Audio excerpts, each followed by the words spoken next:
ఇంకొక గది ఇక్కడ ప్రత్యేకంగా ఎవరైనా చదువుకోవాలని అని ఉంటే ఆ చదువుకోవటానికి రీడింగ్ రూమ్ లాగా కూడా పనికి వచ్చేది. ఆ తర్వాత లెఫ్ట్ సైడ్ లో ఉన్నటువంటిది ఇంకో గది.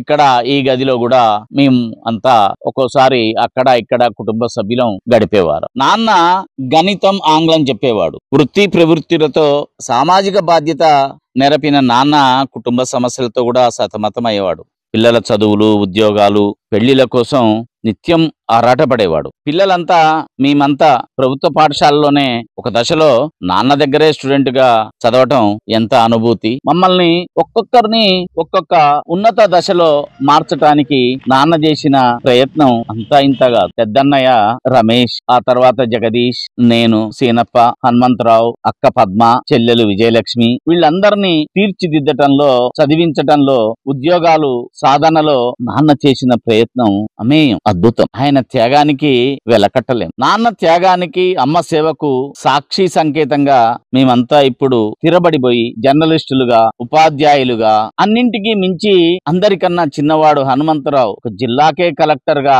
తయారు కావడం నాన్న చేసిన సేవ, ఈ ఇల్లు ఇచ్చిన కానుకగా మేము గర్వంగా చెప్పుకుంటాం.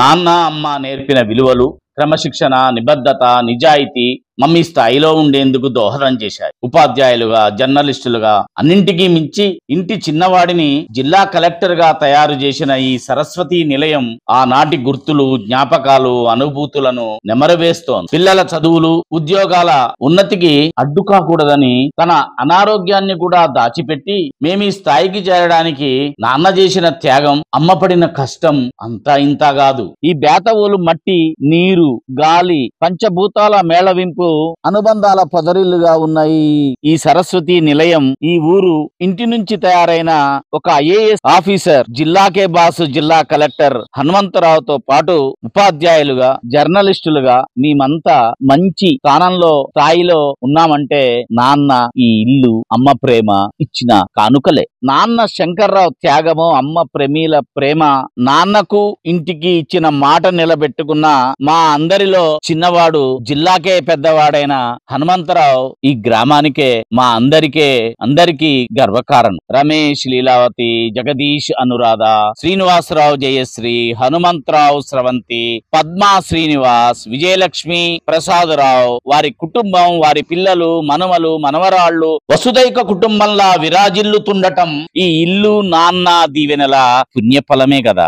ఈ ఇంటి నుంచి మా అందరికీ అనితర సేవలు అందించి భౌతికంగా వీడిన నాన్న మాకెప్పుడు ఎళవేళలా తోడుండి నడిపించే శక్తే. ఇంత ఆనందాన్నిచ్చిన, అనుభూతులిచ్చిన, ఆయుష్ తీరిన నాన్న, ఇల్లు, ఈ రెంటిని ఏ విధంగా మర్చిపోగలం? తాను ఓడి మమ్మల్ని గెలిపించడంలో పాస్ అయి విధి పరీక్షలో పాసుడైన నాన్నకు ఈ పవిత్ర ఇంటి స్థలంలోనే నూతన ఇంటిని బహుమతిగా అంకితం చేస్తున్నాం. ఇన్నాళ్లు మా బరువు బాధ్యతలను మోసి మమ్మింత వారిని చేసిన నాన్న, అమ్మ, ఈ ఇంటికి మేము ఏమిచ్చి రుణం తీర్చుకోగలం? నాన్న నడిచిన ఈ నేల, ఉచ్ఛ్వాస నిశ్వాసల ఈ గాలి, పంచభూతాల మేళవింపు, విలువలు, క్రమశిక్షణ, నిజాయితీ, నిబద్ధత, కుటుంబ మానవీయ బంధాలు, ఆనాటి ఆనవాళ్లు, జ్ఞాపకాలు, గుర్తులు, ఇవన్నీ చెదిరిపోకుండా, చెరగకుండా ఉండేందుకు మరో 10 కాలాల పాటు ఈ సంస్కృతిని భావితరాలకు అందించే విధంగా